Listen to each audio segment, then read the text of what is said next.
You are listening to the Let Me Overthink About It podcast, where I dive into a series of topics that occupy my anxious mind. I'm Sam Madore, overthinker extraordinaire. This week, I'm overthinking about building confidence with Menna Riley. Menna is a producer, a connector, a speaker, and the founder of Leading Ladies Networking.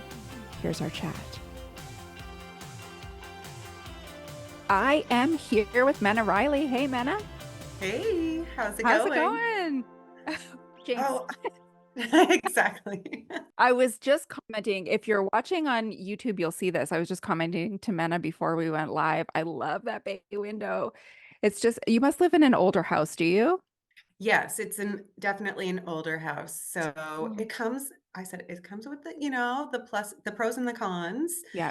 of there's some really nice features, which I always love. Anything historical feature, it just Oh, is, yeah. fun to have character around you for sure. 100%. And you're in Lunenburg, hey? I'm actually in Chester Basin.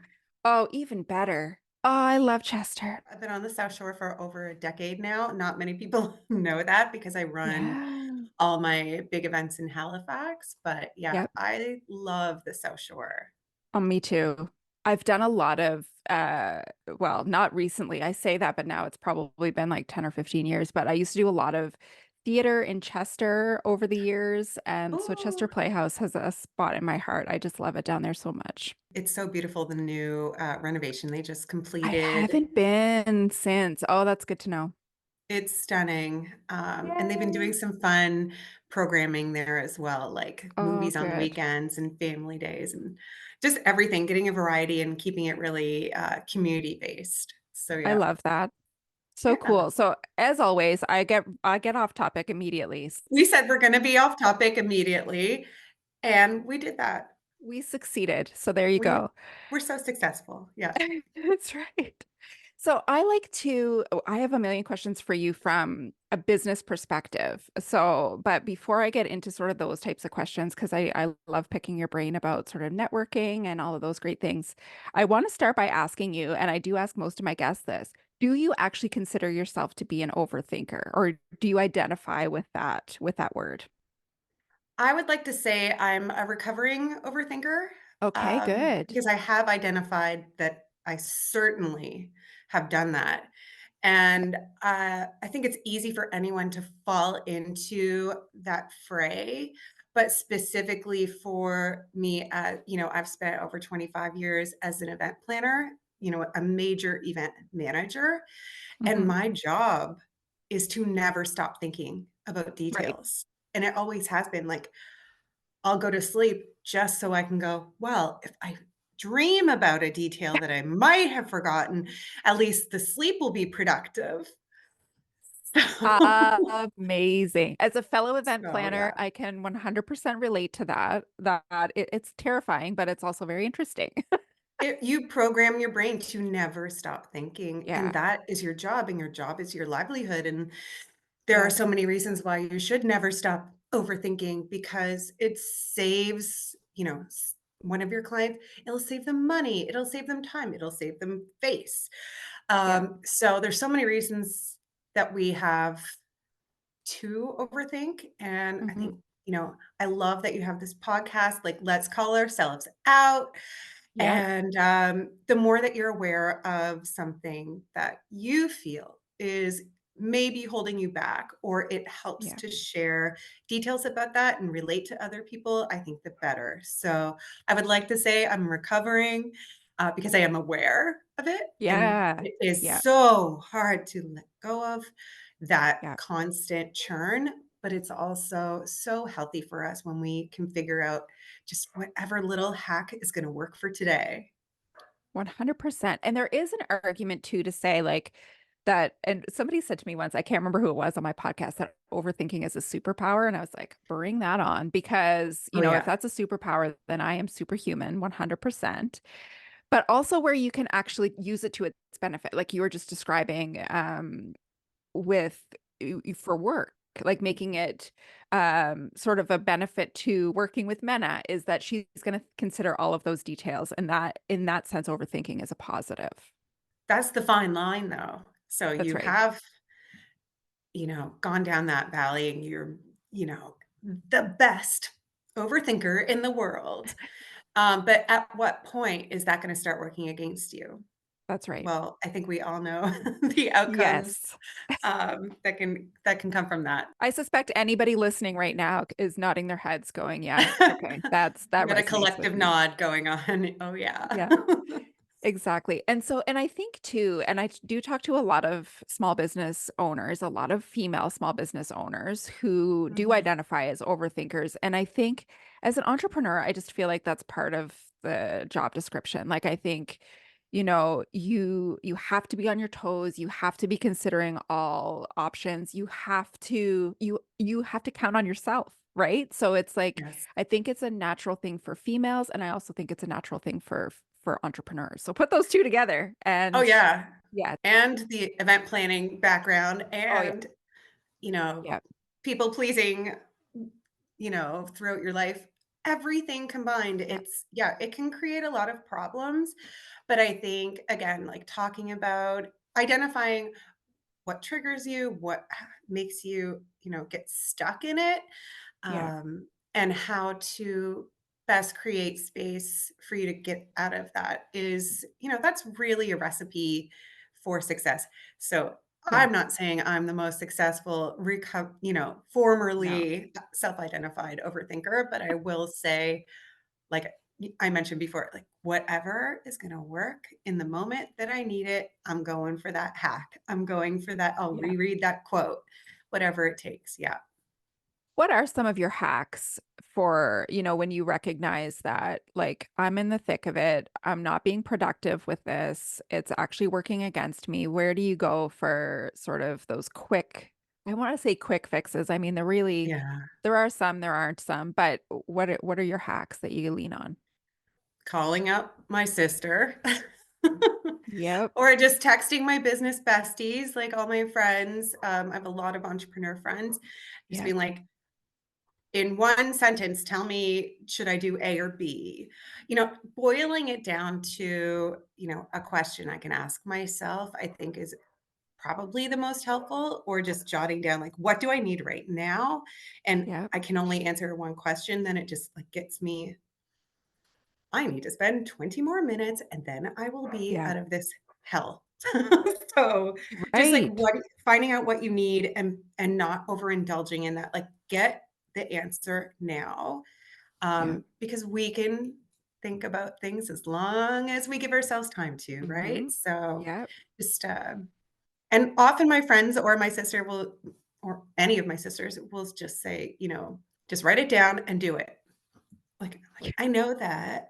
It sounds so simple when you say it like that, and it is, that's the sad part. It usually it's just a matter of being reminded. But, like, Yeah, coming from a place that we trust and it's yeah, safe, and then we're like, "Oh, yeah, I got that." 100%. And that support system is so key, and I think, especially if you're a solo entrepreneur, it's like you're Yeah, not actually doing it on your own. You actually have or can create and should create that support mhm. system of people who are all going through the same stuff, and that you're just gonna Oh, feel so totally. much more part of a team without being part of an official team when you've got a support group of fellow entrepreneurs. Absolutely. I definitely cannot, support that more, Yeah, and I obviously. mean, and it has to be the right people and it has to take time like everything Mhm. else to really find that group that works for you, but they're out there and it's a matter of doing that work. It should be part of Absolutely. the handbook on becoming an entrepreneur.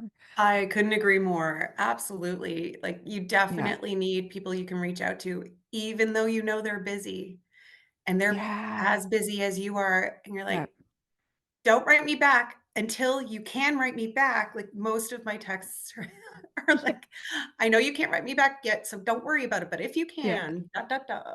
And Yeah. I'm just throwing it out there. Um, and I Yeah. always hear back. So it's just really, yeah, you do need your support system. And it has to be 100%. people that you know to be competent and Yeah. know that love you and don't judge you.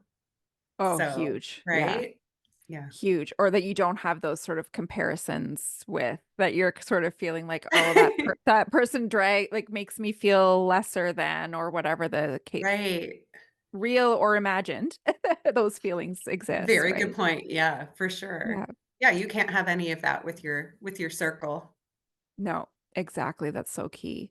And Yeah. so you to me are a relationship marketing expert. Thank And you. I consider that to be also a very important component of being an entrepreneur is being able to develop and maintain is the key business relationships. And so maybe just give folks who aren't aware of the work that you do, Menna, just kind of an inside scoop. Particularly, I'm thinking about your leading ladies events. As I mentioned, my background is corporate event management for the most part. Um, so I have specialized in marketing and promotion over the years, especially when it comes to major events. So I Mhm. definitely know all of the components that go into creating a monster and making that monster super successful and making sure everyone knows it. Yeah. Um, so and I think I was just born that way. So that's my entrepreneurial side for sure. Hmm. You can, again, check with my sisters on my weekend sales of hand me downs that they were going to get Okay. anyways. Shout out. but, That's amazing. Okay, but I just like, what's the birth yeah. order? Because you have three Okay. So sisters, yeah? I have three sisters. I'm the oldest of four. I'm the Okay. oldest. So yeah. I'm the youngest of three sisters, so we have that in common, but the opposite. So like consider me your baby sister in this context, Yep. and just imagine that all of the stereotypes are true. Oh Because I my fall into goodness. a lot of those baby sister stereotypes in my family for sure. Oh, But we were just talking about what leading ladies and sort of how that developed. so, Leading Ladies Networking, I founded over 10 years ago. I actually created Mm. it in 2011. And I created it because I knew there had got to be a better way to network as a woman in Yeah, business. And at the time, I would say surrounded by the old boys club and old boys club way of networking. yeah. And let's just put a cute little ribbon on that and say it wasn't effective. And I didn't love it. So I created my own We're reading space. between the lines. Yes, You got can it. just read between those lines. Yeah. And but yeah, and not to, no nothing against men. And there's a lot of amazing men out there that Hmm. don't misbehave in a networking environment, let's just Yep. say. Yep. Um, but I needed to create a space where I just where I wanted to be, where I felt like I could talk about my business. So I Yeah. created Leading Ladies Networking, really to empower women in a space where they feel safe to do so, where Hmm. they know they can have genuine conversations, which actually build relationships. And sales are based on relationships. So they can grow their Yes. business and actually make better lives for themselves through networking. So I set out to do that, and Love it. I have to say I couldn't be more proud, that last year I focused solely on building Leading Ladies Networking up, and we are Nice. kicking off with our 50th 50 event on the end of February this year. That's so That's a amazing. lot of handshaking. Right? Just think about that. Like, and before I go deeper into sort of what you just Yeah. mentioned, do you celebrate those wins for yourself? Like, do you actually take the time to be like, that's pretty fucking awesome, and like pat yourself on the back? Honestly, Sam, I'm such a dork sometimes when it Oh, comes good. to I thought you were gonna say no, and I was gonna say that's not good. No, no, I mean, I'm a dork because I was like, "And the 50th. All right, so" and then I was like, "Shut the Oh, front door. We are celebrating this one." yeah, So, I almost went into, like, execution mode, and then I pulled back and I was like, "No, this needs to be I need to really yeah, pat myself on the back for this yeah. one, and it's okay to celebrate that I've run Yes. 50 successful women's business networking events in Halifax before there was ever really that space created, Oh and I'm man. so proud of what I've built and the community I've built, and, my favorite thing is to hear, women, unsolicited positive feedback, by the Yeah. way, women who come up to me, at or after the event saying, I was terrified to come, but I forced myself. And the second I walked in the room, my shoulders went down. And not only did I meet some new friends, but I made some new sales. Like that Yeah. just couldn't make me more proud or happy. It's so Yeah. amazing and congratulations.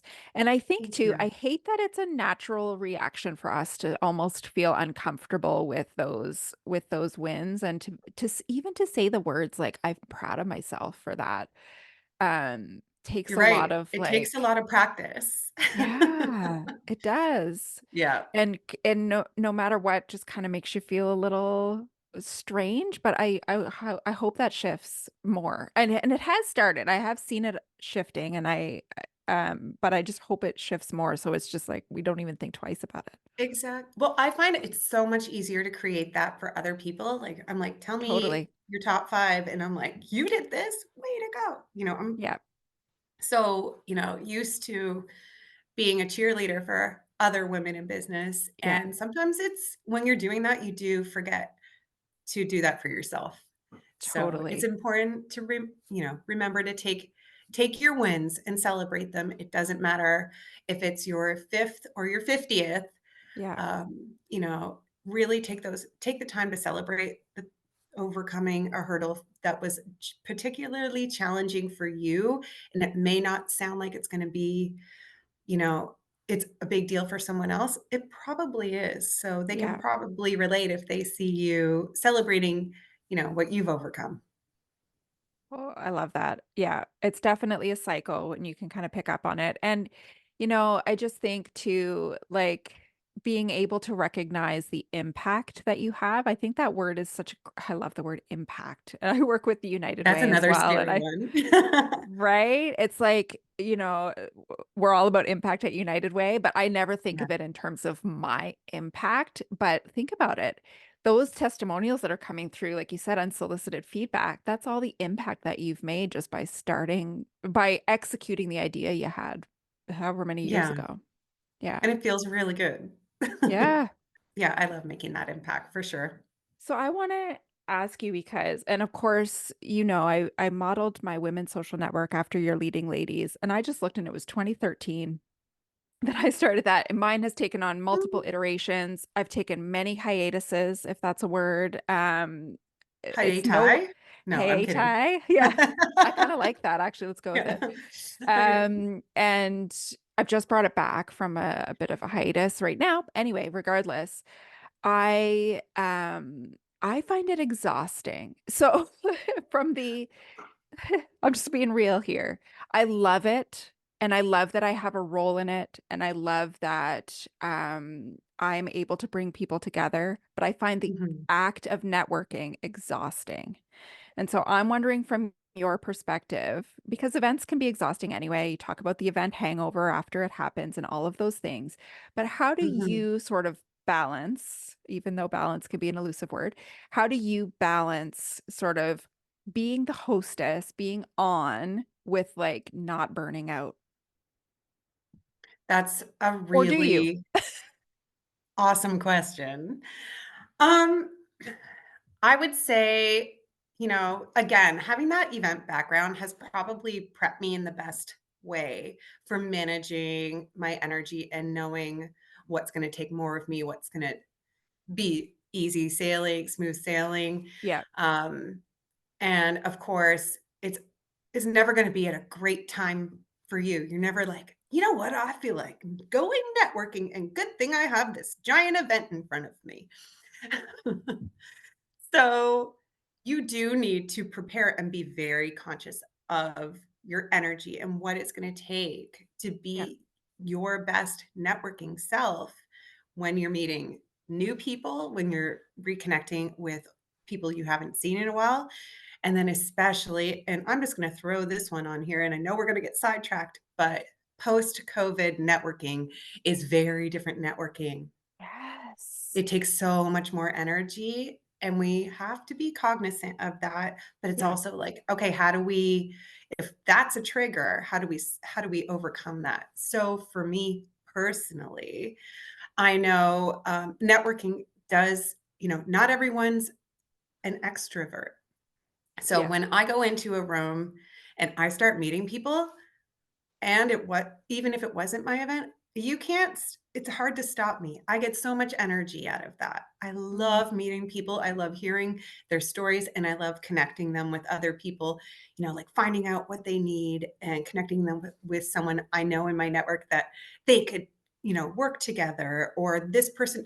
Even I love to use the example of, one woman, she came in, she was looking for new clients and walked out with a new dog walker, but she actually really needed that, so it's solutions, let's call it. So Yes. sales and solutions.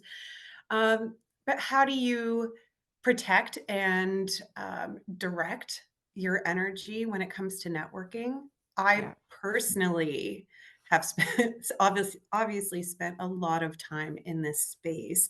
And Mhm. I think it's the more focused and clear you are on the goal you have or the outcome you have, and it doesn't have to be just one, it could be 3, but the more clear you are on your goals, the more you know exactly how to spend your energy and therefore Yeah. conserve it for the right segments or the right departments.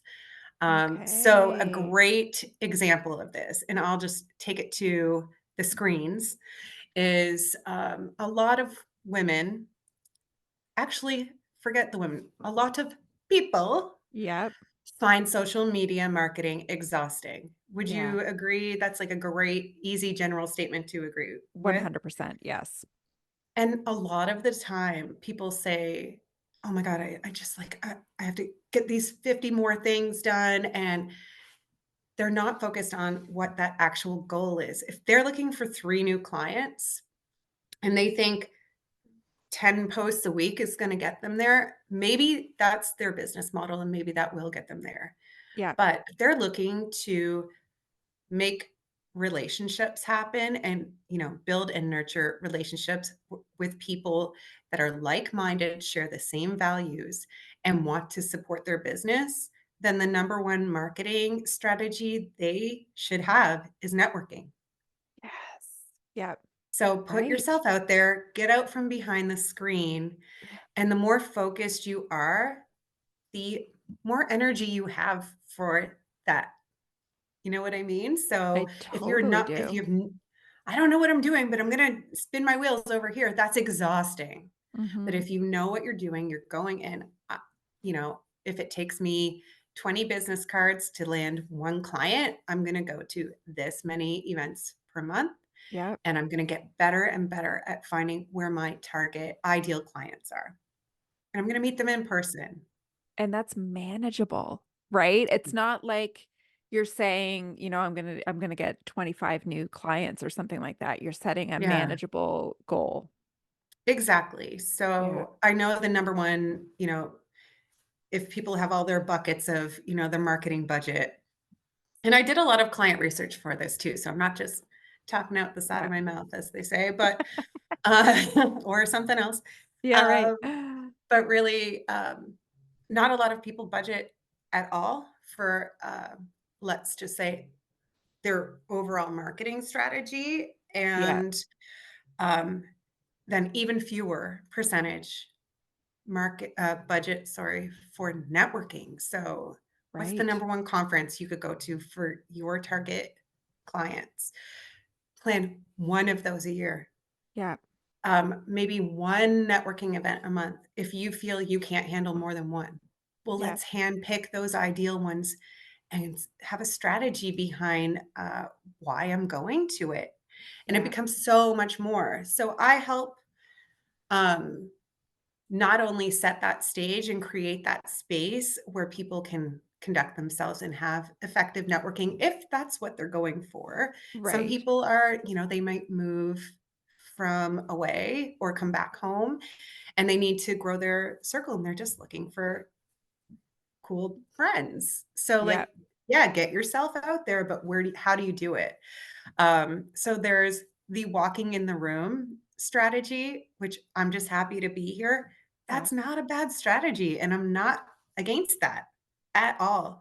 Just is that your goal? then cool, go do that. Yeah. So that's important to be clear about your intention is really what it comes down to. Yes, and I like that a lot because it's like I think it can feel a lot like, throwing spaghetti at the wall or just like I feel it's that pressure of like I feel like I should be at this event just, Mhm. and that's obviously not enough to get you there and to also make you feel like it was worth your while, worth your time while you were there because it's like, well, I just went because I felt like I had to or I should. Right. Yeah. Yeah, and I think that's the difference between, what I commonly say is, you're either in the driver's seat or you're a passenger. Yeah. So, just showing up often if that's what your goal was, then yeah, you're in the driver's seat. But if you're Yeah. like, "I think I should do it," and then you start throwing the spaghetti around, you're Yeah. you're really in the passenger seat and you're wasting your energy. So Right. dial it back, take a breath, figure out why you're here and what you want to achieve. And the more clear you become about your goals and the more you are able to articulate that and not feel like you're pitching, then the Right. more people will want to help you and the more success you'll achieve by doing it. Oh, I love it. It's so I mean, and it's one of those things, it always sounds so simple. We already talked about this. It's like it always sounds so Yeah, simple, but when in practice, and like you said, there's lots of folks who are introverts. I'm an introvert. Uh, but it doesn't take being an extrovert to make those things happen, right? If you set exactly. manageable goals and if you don't, have too high expectations for yourself, you definitely don't have to be an extrovert to be successful in networking.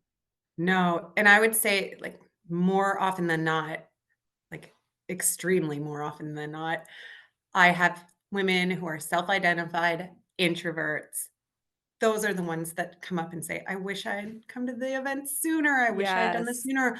I'm an introvert, but I loved this, and Yeah, I was able to close sales because of it." And I'm like, "There you go. You can be an introvert and a successful, businesswoman totally. at the same time." Yeah, and it's really Yeah, it's just us having to get off our couches. That's the it's that's that's what I always say, Sam, about my events. I go, "The number one competitor is not any other event. It's the couch and Netflix and yeah, cozy sweater."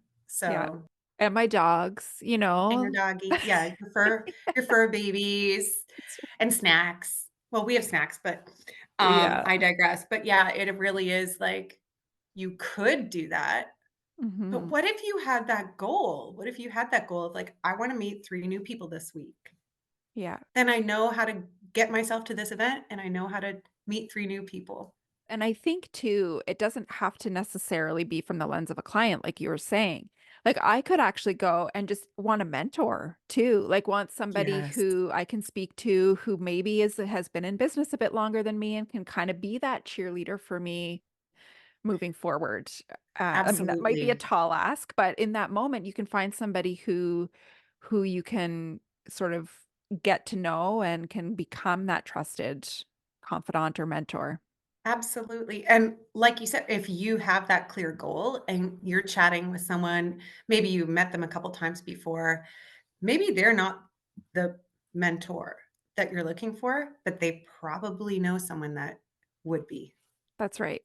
Yeah. So you share your goals and aspirations with like-minded, warm, supportive women, or I keep saying women because that's leading Yes. ladies networking, Yeah, yeah. I get but, it. supportive people, then they're gonna share your goal and help. Everyone wants to help. Yeah. They're gonna wanna help you because they know what you need. Well, Yeah. then, "Here, let me help you get it." And So they're there. They're there too. So obviously, you have that in absolutely. common. It's yeah. "Hey, you help me, I help you." It's kind of that Yeah. reciprocity thing. But yeah, I think it's all about, creating that network and knowing how to leverage it Yeah. for your betterment, for your community's betterment. And I think that's something that we're all doing together, especially with our, events. Yeah. No, I Yeah. love that. I've been overthinking a lot about confidence lately. And when I think about this type of conversation or when I think about showing up at a networking event, I think, one thing that might hold me back is like, oh, I'm not confident enough to approach somebody. And then I'm basing like the success of that event on how confident I am going into it instead of having any, like, I've already created the scenario in my head before it's even happened, right? Yeah. So, is there what I just kind of want to pick your brain a bit just about the word confidence and what part you think that that plays in these types of events or in success in business? It's a loaded question, I know. Oh, that's just so easy. Let me get straight to it. No, I'm kidding. I'll pull out my dissertation that I did. Yeah. Well, obviously, confidence is key to success. And I think it's also extremely intimidating for people that haven't felt like they've achieved it either Mhm. enough or as often as they would hold that, imaginary measuring stick to. Right. So, I definitely, in training people to become more confident networkers, I take them through exercises about personal branding and making a Mhm. lasting impression and reverse engineering that lasting impression from your ideal state to just winging it. Let's There's a transformation that can happen there. And Yeah. I think it's, if I do want to boil it down, it would be that confidence is like a muscle. It's a skill you can Mm. build. It's a muscle you can build. You're not going Yeah. to just walk out the door one day and have it all figured out. In fact, some days are going to be two steps forward, one step back. Yeah. But you have to build up your arsenal of tools that will help you build that confidence. Yeah. So listen to your favorite song, wear your favorite outfit, but just like do not let that, you know, confidence be this giant building on your shoulders weighing you down. I'm Yeah. not as confident as blah blah blah. This That's not gonna work. You need to build it. So take Yeah. those little steps, do those little things and celebrate the little wins when you were, "Hey, I was pretty confident back there." Yeah. Definitely celebrate that. So, and then you just keep building on it for sure. I like that. And I think it goes back to what we were chatting about with the little things in terms of like or celebrating the little wins. It's like I went, and sometimes if it's your first one, that could be it. Like I actually did A, get off the couch, B, open the door, C, walk in, you know. And I didn't hide the whole time. I talked to one person. I won the day, I did the thing. Yeah, Absolutely. But then the next totally. time you have one little, you can take it baby steps and celebrate all those baby steps along the way. And Yeah. eventually, one day you'll look back and you'll go, "I didn't even have to think about that. Yeah. I already I didn't even have to think about lifting, that 30-pound weight. Yeah. I built the muscle. So now I have a new goal." You're always gonna have a new goal. Don't Yeah. forget, it's a journey, it's not a destination, for Yeah. sure. I really like that concept of confidence being a muscle and also not like it's not like an all or nothing. It's not like I'm a confident person, therefore I am always confident, right? Whoa, big belly laugh on that one. That's what it says on my business card, actually. No. Confident entrepreneur. Oh, yes. And it goes back to, and I talk a lot about this, and I have talked a lot about this in various episodes, but it's that comparison too. And you're like, oh, for example, oh, Menna's so confident. That's why she does so well in these environments. But you don't have a sweet clue what Menna's thinking in that moment or how insecure she might feel, or you know what I mean? You're just kind of assuming what, based on what she's projecting on social media or wherever, and you Mhm. don't actually know the truth behind it. No, and I always assume I don't know what anyone else is going through, for Yeah. sure. Um, but I think through, obviously, my entire career of flexing those muscles and building those Yeah. muscles, this is what it looks like for me on my journey, Yeah. and this is where I am today. So, Yeah. also keep that in mind to not Yeah. compare yourself too much, Man, obviously, for that's such a anyone. hard one.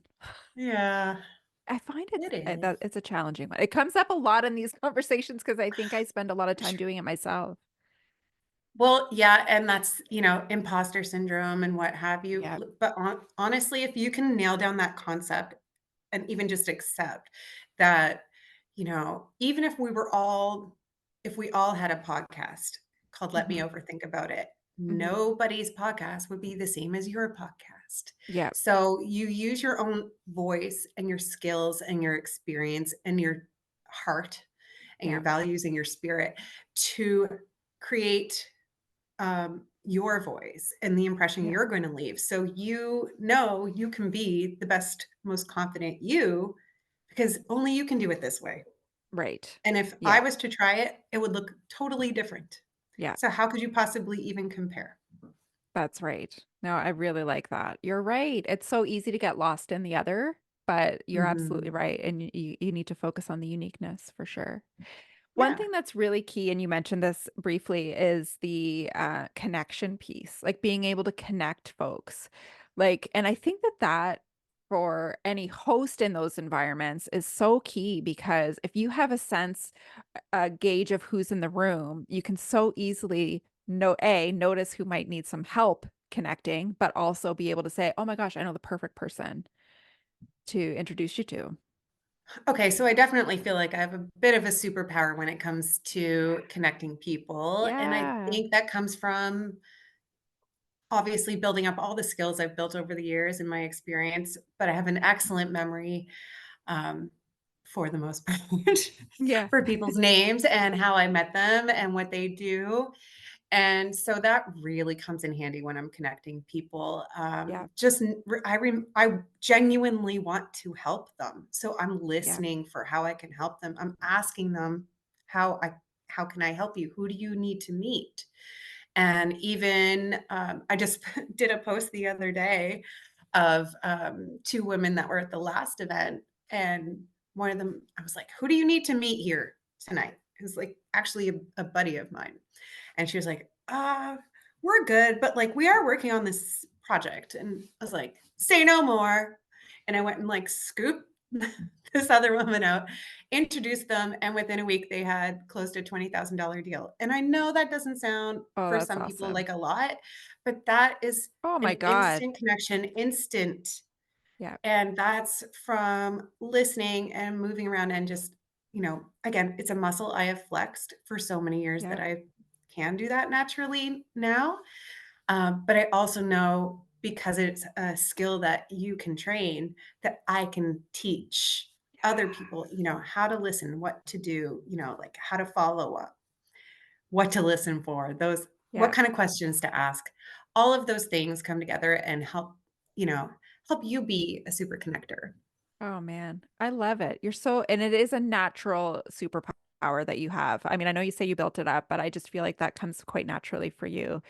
And I want to just end our chat. I always ask my guests if you have like a quote. I'm a quoteaholic. You can see if you're watching on YouTube, I've got quotes around my room that are just like my favorite over here. You can't make everyone happy. You're not pizza. I love that one. But Oh, do I you love have that one. any that you go to or one in particular that you're like, okay, I this is just my checkpoint? Honestly, not today is my Yeah. best answer, Yeah. because I need different things at different days. I have a giant folder of all of my favorite quotes that inspire me and pull me where I need to be at the right at that time. Yeah. So, I actually don't off the top of my head, especially Yeah. because you put me on the spot. No, I I'm kidding. know. Um, So I probably should have one, but right now, honestly, I can't think of one right now, but no, it's all good. And also honestly, sometimes it doesn't work for people either. Like yeah. to have that thing. For me, it's just and for me it has to be visual as well as the word. Like I have to see the words in order for it to be a thing that resonates with me. No, I love that. Yeah, not today's. I like it. I kind of Yeah. like that as a quote, actually. When you said that, I was like, I thought that's what you were actually saying Oh, was the quote. I kind of like that. well, I used to have a big have my schedule posted behind me, and it would be like, Yep. I love a calendar, I love a Post-it note, You Yeah. like, I love organizing, obviously. So I would have Yes. all of, and then I'd have today's problems, and I just like anything I needed to do, it all like I threw it on a post-it note, threw it behind me in Yes. today's problems, and then I had tomorrow's problems. Exactly. And It's like, anything not I couldn't do today. today, not today, and I put it in tomorrow's problem pile. And so I like that it. that also works. Yeah, Yeah. exactly. That's awesome. Listen, thank you so much, Menna, for overthinking with me. This has been a really great chat, and good luck with your 50th. Awesome. Thank you so much for having me, Sam. Thank you so much. Thanks again to Menna Riley for overthinking with me about building confidence and so many other things. She truly is the queen of networking. I hope you enjoyed our chat as much as I did. And thanks again to the Mental Health Foundation of Nova Scotia for supporting this podcast.